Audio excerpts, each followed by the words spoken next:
In the quiet corridors of General Hospital, where the past and present collide in ever-unfolding dramas, a new chapter was quietly beginning for a young man who once walked through life with unanswered questions and a name he only half understood.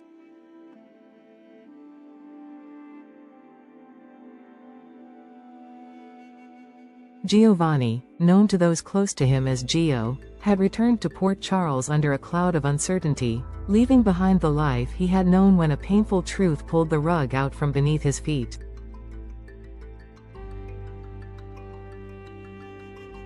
But in his absence, clarity took root. And with that clarity came understanding, especially for Brooke Lynn, the woman who, for most of his life, had lived as a mystery he couldn't quite decode. Gio had once been resentful. He had every right to be. His life had been shaped by secrets, hidden names, altered stories, a family lineage wrapped in protective lies meant to spare him pain but which had only left him with hollow memories. Yet time and distance have a way of softening even the hardest truths. In the days after leaving home, when the shock was still fresh and emotions frayed like old rope, Gio had space to think. And as he did, he began to see not just the present but the history behind the choices made for him. Brooke Lynn, still so young herself when he came into the world, had faced the burden of motherhood alone, shielded only by the fading strength of pride and the unconditional love of a grandmother who had the foresight to preserve his future, even if it meant keeping him away.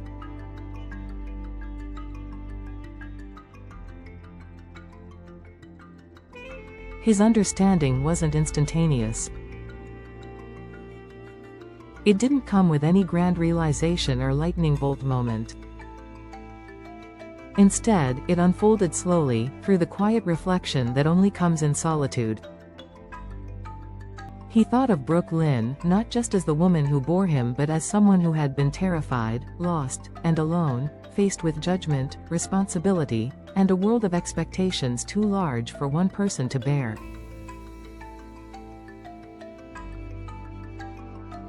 It wasn't cowardice, Gio realized. It was sacrifice. It was resilience in its most misunderstood form. She had given him a life that, while not without confusion, was safe and whole. But perhaps the most significant figure in his reconciliation was Tracy Quartermain, Brooke Lynn's grandmother and Gio's great anchor. The old woman, sharp as ever, had seen through the web of lies long ago. She hadn't simply allowed the past to bury itself, she had prepared for its unearthing. And when the moment finally came, she welcomed Gio not with guilt, but with pride. She saw in him not the hurt child who had left, but the man he had become, thoughtful, composed, and mature beyond his years.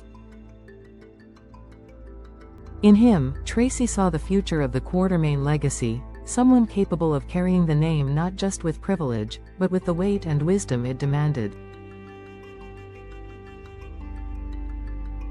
Her joy manifested in the form of action.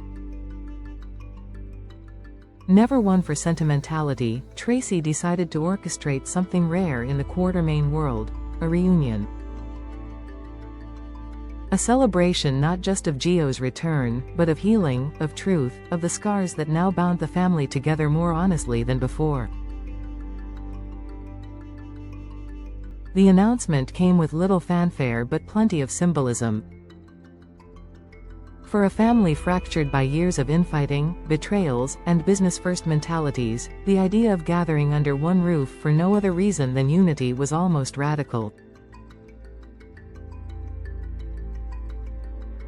The planning commenced immediately, and for once, the Quartermain estate buzzed not with arguments over estate shares or press leaks but with genuine anticipation.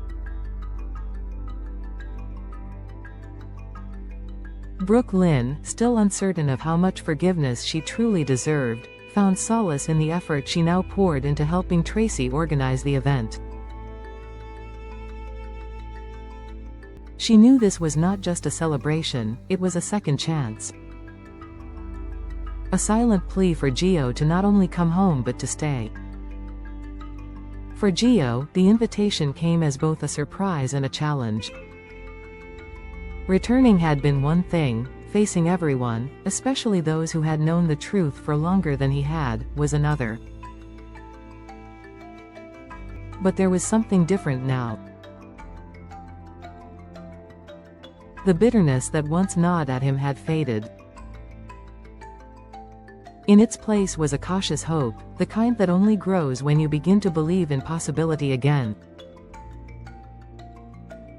The day of the reunion arrived with the kind of dramatic tension that only the Quartermaines could generate. Family members filtered in, some awkwardly, others with boisterous fanfare. There were toasts, hesitant smiles, and long overdue conversations. At the heart of it all stood Gio, no longer the outsider, no longer the question mark at the end of a convoluted story. He was now a chapter unto himself, bridging generations, blending identities, rewriting what it meant to belong. In the crowd, Tracy watched him with a satisfaction that few ever got to see. She didn't need to say it aloud, the proud gleam in her eyes said enough. Gio was not just a name on the family tree. He was a living legacy. Brooke Lynn, standing quietly beside him, didn't press him for affirmation. She didn't ask for absolution. Instead, she watched, content that he was home, even if his heart had not fully forgiven yet. The reunion wasn't perfect. There were stumbles in conversation, undercurrents of unresolved tension, and moments where the past tried to creep back in. But what mattered was that everyone was there, present, exposed, and trying. For the Quartermaines, that in itself was nothing short of a miracle. As the evening waned and guests began to drift out, Gio found himself alone in the garden, staring up at the starlit sky. For the first time in a long while, he didn't feel alone. He didn't feel displaced. He wasn't trying to piece together who he was from fragments of half-truths and whispers. He knew where he belonged.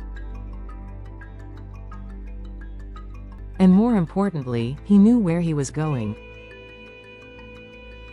Port Charles would never be the same after his return.